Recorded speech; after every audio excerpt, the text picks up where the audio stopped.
ගාල්ලේ අපේ මහගෙදර සාංඝික දානයක් තිබුණු බැවින් මම උදේ 9ට පමණ විශ්වවිද්‍යාලයේ සිට ගාල්ල බලා යාමට පිටත් වෙමි. කල් වේලා ඇතිව ගෙදර ගිය බැවින් දානයේ කටයුතු සඳහාද සූදානම් වූවෙමි. දන් වැළඳූ භික්ෂූන් වහන්සේලා පින් අනුමෝදන් කරවා විනාඩි 15ක් පමණ ධර්ම දේශනාවක්ද කළහ. ගෙදරින් මහා සංඝයා වැඩම කළයින් පසු හැමෝම එකතුව දහවල් කෑමද කෑවෙමු. ඇඳක හාන්සි වූයේ නිදා ගැනීමට නොව මහන්සිය නැති කර ගැනීම පිණිසය.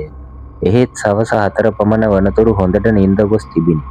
පසුදින උදේ රැස්වීමකට සහභාගී වීමට තිබුණු බැවින් 4:00 පමණ කොළඹ යාමට සූදානම් වීමි.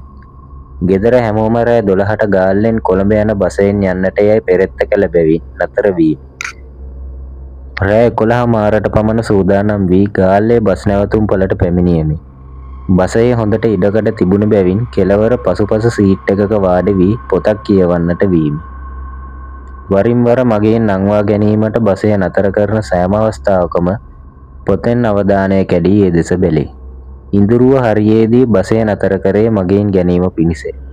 රතු පාට සාරියකින් හා රතු පාට හැට්ටයකින් සැරසුණු රූමත් තරුණ යුවතියක් බසයට නැග්ගේය.